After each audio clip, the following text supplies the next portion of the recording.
Good morning, everyone. My name is Zenaldine, and in today's video, I'm going to be going over buffer solutions and titrations. And before I begin, I want to give a special thanks to Brianna, Maya, and Zach for reviewing my first video. Without them, this wouldn't be possible.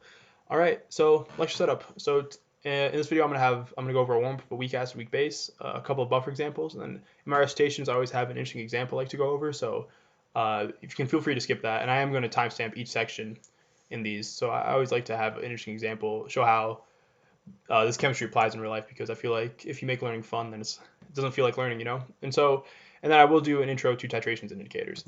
So moving on. So for the warrant problem, what is the pH of a 0.7 molar concentration of HF? So first thing we're going to note, this is a weak acid, so we have to set up a Rice table. We can't just take the negative log of 0.7. And we set up a Rice table, we're going to get x squared over 0.7 minus x is equal to your Ka, and then we solve for x. X is going to be, which is 6.6 times 10 to the minus fourth. X is going to be equal to 0.0215. Then we can just take the negative log of x to get our pH, because this product, x squared, is equal to our proton concentration, H plus concentration, which is going to be equal to 1.67. So what about a 0.7 molar concentration of NaF? Well, we don't have the Kb for NaF, but we do know it's the conjugate base of HF, so we can solve for the Kb by setting up the expression Kw is equal to Ka times Kb, and then we have to solve for our Kb. So we divide our Kw divided by our Ka, because this is the conjugate base of HF, so we use that Ka. And our Kw is our Kb is gonna be equal to 10 to the minus 14th over 6.6 times 10 to the minus 4th, which is going to be equal to 1.06 times 10 to the minus 11th. And then we can set up our expression, our Rice table, and we're going to get x squared over 0.7 minus x is equal to 1.06 times 10 to the minus 11th. And then we can use the small change approximation and do the shortcut and get rid of this minus x, because this is such a minute Kb value that we can just get rid of that. And so then we solve for x, we're going to get x is equal to 2.7 times 10 to the minus 6th. And then we take the negative log of x to get our POH or pH real quick. Well, it's going to be the POH, because we're doing this in terms of Kb, and this is a weak base. So hydroxide is going to be in the products. So this is going to be equal to 5.56.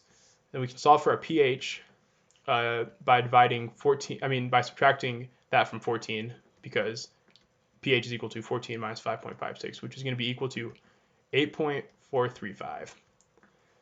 All right, so for the last problem, is hydrozinium acetate acidic or basic? Well, before we can answer this problem, we have to remember that the stronger the acid or the base, the weaker its conjugate species is going to be. So I've given you the Kb's and the Kas of acetic acid and hydrazine, and since the Kb of hydrazine is smaller than the Ka of acetic acid, the conjugate base of acetic acid will be weaker than the conjugate acid of hydrazine relative to terms of dissociation. So it will be slightly acidic. Moving on to buffers. So what are buffers and why are they important? Buffers are solutions that usually consist of a weak acid or weak base, and they're used to maintain a pH around a certain range. So this is especially important in the body, and I'm certain the example you're always getting told is about blood. And this is actually really important if the pH is supposed to be around 7.35 to 7.45. If it's at 7.3, you're considered to be acidic, and if you have a pH of 7, it's considered very acidic, and is usually quite deadly in cases of ketoacidosis. Very high mortality rate, I believe. Even with medical intervention, there's still like around a 5% mortality rate. And this is maintaining a pH gradient is especially important in the body, and in the molecular level as well, such as you'll see in my special example problem involving ATP synthase and DNP. So which of these examples are buffer solutions? And I'll give you guys a couple seconds to answer. All right, so acetic acid and sodium acetate. Weak acid, weak base, awesome, buffer solution. Sodium hydroxide and HCl, strong base, strong acid. No, that would not make sense. That'd be too strong in both cases. They're just neutralized, and you just get salt and water in the end. Salt, water, and heat in that reaction. Sodium hydroxide and acetic acid, strong base, and weak acid. No, strong base. Hydrofluoric acid and sodium fluoride, weak acid, weak base, awesome. Formic acid and sodium formate, weak acid, weak base, awesome. HCl and sodium formate, strong acid and weak base, no, not so much, because there's HCl, strong acid. So now it's time to go into our interesting example, and like I said, I'll timestamp, so if you don't care about this, feel free to skip.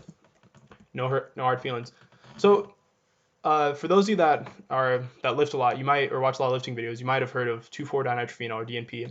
And DNP is a compound that a lot of people have taken recently as to lose weight, and you'll see why as I get into the mechanism. So DNP was 2,4-dinitrophenol was first used in World War I to make explosives. And if you look up the structure, it looks a lot like trinitrotoluene, or TNT as we call it. And many people died when they were working with it, and they were wondering why, and they saw these similar symptoms: high body temperature, high heart rate, yellow skin, tissue deterioration. So why was this the case? And they did an inquiry on this special investigation in Public Health Report Volume 34, which was made in 1919. And you can actually find this article online on archive.org, and you can actually see the official document, because these are always made, these are publicly mandated to be available to the public. And so when I was doing research on this, I found an autopsy in this research article I was reading, and it described it as, and here were the histological and findings of the autopsy. So first, high body temperature, 102, and a high heart rate. They also found deterioration, destruction of cardiac muscles, spleen, stomach, spinal cord, brain tissues, and many other small things like hemorrhagic lungs and affected livers. So in order to understand why DNP is the way it is, we have to understand what the electron transport chain is. So for those of you that haven't taken electron transport chain, the electron transport chain is a structure in the mitochondria that allows for energy production. And the way it works is that there is a pH gradient between the two structures within the mitochondria, which is, as we call it, the powerhouse of the cell. And within these two structures, within these two membranes, there's within this pH these two membranes of the cell, there's a pH gradient. This pH gradient allows for protons to be pumped through this protein called ATP synthase. And for every 3 protons you get, 1 ATP is made. So you get 1 ATP for every 3 protons. And this is an endergonic reaction. So if we can recall back to what an endergonic reaction is, an endergonic reaction is a reaction with a positive delta G, so it's not favored. And it is a building reaction, typically in biology. So the way this reaction becomes favored, it has to be favored through an endergonic reaction or endergonic process.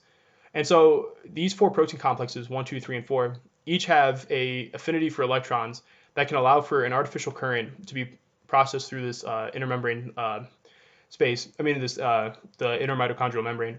And this current is an exergonic process that occurs. So this allows for the energy process to be coupled with these reactions, allowing for the protons to be pumped across into the inner membrane space, creating for this natural gradient of protons to be within the two spaces. And the pH of the inner membrane space is around 7, and the matrix is around 8. So about a tenfold difference around there. So it's important to know this, because when this gets disrupted, a lot of consequences can happen. This is why when you have someone with mitochondrial genetic disorders pertaining to mitochondria, usually they're very fatal. So you never really observe those in nature, because usually the baby doesn't come to term, or the fetus, I should say, should come to term in most animals. So, and like I said, each one of these proteins has a stronger electron affinity for each. Each one has a stronger affinity for electrons, allowing for this creation of this natural current, ultimately leading to water. So that's why when you respirate, you release water. So why is DNP dangerous? So in order to understand this, we have to understand that DNP is slightly acidic, and it is hydrophobic, so it doesn't like being in the inner membrane space. So what ends up happening is that the DNP will enter this inner membrane space, then it dissociates into the mitochondria, mitochondrial matrix, and then it releases a proton. And this disrupts the gradient, because like this gradient here is supposed to have a pH of around 7 and pH around 8, but when you release a proton, the pH decreases and its pH increases. So you're sort of disrupting this this threshold difference. And so what ends up happening is, once it becomes deprotonated, the conjugate base doesn't like being in the matrix, so it goes out and enters the intermembrane space, which still has a lower pH relative to the mitochondrial matrix. So this becomes reprotonated and then becomes DNP again, instead of its conjugate base, and then re-enters, so it sort of repeats the cycle. And biochemists have described this as a hole that occurs in the mitochondrial matrix. And this generates a lot of heat. So it's actually the idea of why brown fat, and for those of you that haven't taken anatomy, brown fat's a type of fat we have that generates heat in the body. But this is the basis of how brown fat can cause thermogenesis, because there's uncoupling proteins like thermogen, which are found in the inner mitochondrial membrane, of brown adipose tissue, and this provides for the alternate flow back of protons, and this ultimately results in thermogenesis rather than ATP production, and this burns massive amounts of calories. So this leads to where DNP was used and the potential for it to be used in diet pills. So in the 1930s, bear in mind this is when they're putting morphine in cough syrup, so and stuff like that. So they obviously things weren't as investigated as they were, or I mean, yeah, the 1910s and 1930s area. So back then when they tried to put this in clinical trials for possible weight loss pill, and a weight loss pill and you do nothing was the idea. And so they when they did research on this, they found that in the clinical trials that on a 150 milligram dose, which is by today's standards what people use illicitly, I should say, 150 milligrams isn't much. But they were found that they were losing 2 pounds a week on average. This cohort, this group that they were researching with, doing nothing different, not changing their diet, nothing, no exercise. They just said, live your life, just take this instead. So 2 pounds a day, 2 pounds a week. If you do the math, is actually very significant. So if we can move on to the next slide, I'll show you why it's so crazy. Because if you lose 2 pounds of fat and you're only eating 2,000 calories and you burn a pound of fat, and let's say a pound of fat, the rule of thumb is 3,500 calories, then you have to burn 21,000 calories a week. So if you do the math, that's about a equivalent of a 150-pound man running 200 miles. But this isn't necessarily the most accurate because, like I said, DNP produces heat. So this heat destroys energetic intermediates like processed carbohydrates and processed fatty acids. So this would sort of be like weighing down your car by 1,000 pounds and stabbing a hole in the gas tank, because so you're not really going to go as far, because not only are you burning energy, but you're losing energy because your energy is literally being destroyed by this compound. So new studies pertaining to DNP suggest that it can be used for neuronal growth because you cause new stress to these to the neurons, and you're getting rid of damaged proteins within the neuron. So this potentially does have energetic potential. Medicinal potential. There hasn't been much study because of how the stigma behind this and why a lot of people recently have been dying because they've been taking DNP. But they have found it to bolster brain function and stress resistance. So it could be used in the future. We'll see. So this leads me to the buffer problem. And so for our first buffer problem, 50 grams of DNP is added to a liter of water. Assuming the solution doesn't explode, what is the pH solution? The pK of DNP is 4.04. All right. So this is actually just a weak acid problem. And so the way we're going to solve this problem is the way we'd solve similar previous weak acid problems, with the exception of two things. So we're first going to have to find the molarity of this. So it's 50 grams in 1 liter. So 50 G divided by, actually I should do train tracks. Give me a sec. 50 grams divided by 184 grams per mole will get us, and then for 1 liter, so 1 L over 1 will get us and let me just plug into my calculator, a molarity of 2.7159. 0.27159. Whoops, molarity. And then we can plug that into our rice table. So when we plug this into our rice table, we're going to get x squared over f minus x. Oh, f, whoops, I'm sorry. I'm used to writing it the analytical way. F is our formal concentration, so that is 0.27159. So let's do that again. X squared over 0.27159 minus x equals our Ka. So I didn't give you the Ka, but I gave you the pK because a lot of times that's actually what they'll give you. They don't usually give you the Ka when you look up compounds. So you take the negative, solve for Ka, you have to do, remember, Ka is equal to the negative log of pKa. And so you're going to take 10 to the minus Ka is equal to your pKa. So yeah, that's how you're going to solve for it. And then flip that. The negative log of your Ka, your pKa is equal to your negative log of your Ka, and then 10 to the minus pKa is equal to your Ka. Whoops. So you do the negative log of your 10 to the minus log of your pKa, 4.04, is equal to your x squared over 0.27159 minus x. And then when you solve for x, using a quadratic expression, because technically this is too significant, you get x is equal to 2.47 times 10 to the minus fourth. And when you plug that, when you take the negative log of that, you get, negative third. We actually, my bad for that disruptions. I accidentally plugged in the wrong numbers, but you should get x equaling to 0.0049, and then when you take the negative log to get your pH, you should get 2.3 to be your answer. So my bad for that.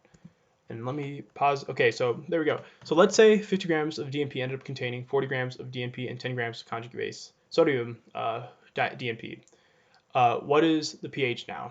So we're going to have to use the Henderson-Hasselbalch equation because this is a buffer solution. So let's write this out. All right, 50 grams of DNP ended up. So we're going to have to divide 40 because divided by 184 to get our molar concentration. And we use moles, not molarity, for the Henderson-Hasselbalch equation because moles over moles is the same as molarity over molarity. So it's more reliant on the moles.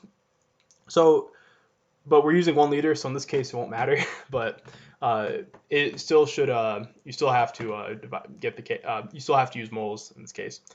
So to be more correct later on. So when we plug this in, we get 40 divided by 184 is equal to 0.2173 molar. And then when you divide 10 divided by 206.98, this is going to be mole for your DNP. And then when you divide 10 divided by 206.98, you should get 0.0483 molar.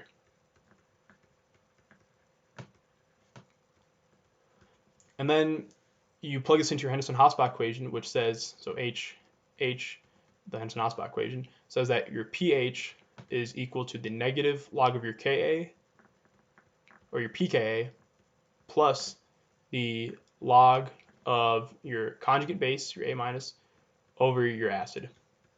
So let's write that out real quick. So pKa is 4.0 PA. Let me start off from the beginning. pH equals 4.04 plus the log of our conjugate base, which is 0.0483 mole,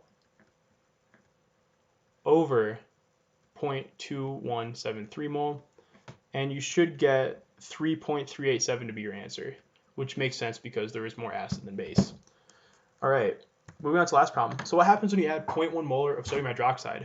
Well, this is where the buffer equation becomes a little more interesting. So when you add 0.1 molar of sodium hydroxide, what happens is this 0.1 molar will react with the conjugate base form, will react with the acid. So it will react with the DNP. It will react with the most acidic portion of the solution. So it's going to react to this DNP part of the solution, and then that DNP is going to convert into sodium DNP, or the conjugate base of it. So the way this is represented is that you're losing a 0.1 molar concentration of DNP and gaining that as sodium DNP. In reality, I should have said 0.1 mole because that's more correct when you're using these kinds of problems, but this is in 1 liter, so let's write this out. So 40 grams of DNP, let's write this out. So you're going to set up the same expression, so pH is equal to 4.04 plus the log of your concentration, so let's write that out. Oh, my bad for that being a little lopsided. 0.2173 for your 0.2173 is your acid, and you're losing a portion of 0.1 molar, so minus 0.1. And then you have your conjugate base, which is gaining a portion. So conjugate base is 0.0483 moles plus 0.1 moles. But there's no units in this because the units cancel out, because when you divide something by the same thing, you get no units. So you should get 0.1483 divided by 0.1173 plus 4.04. And that should get you a pH of about 4.14. And that makes some sense to me because there is more base than there is acid at that point. All right, moving on to our next problem. That's the written out solution, but I did mess up here with x. X is supposed to be equal to 0.0049 if I recall correctly. But the answer didn't end up being right, so I don't know. I must have copied and pasted incorrectly. So buffer problem 2. And I want you guys to try and answer this problem real quick before I go at it, because that's how you learn, Or that's what I suggest doing. Actually, when I do a problem, you should try and do it yourself right after and see if you get it. That's how I learn, at least, and I feel like I've been pretty successful in that aspect. So I'm gonna pause it for a second because I gotta set up something, and then I'll come back and I'll go over my solution.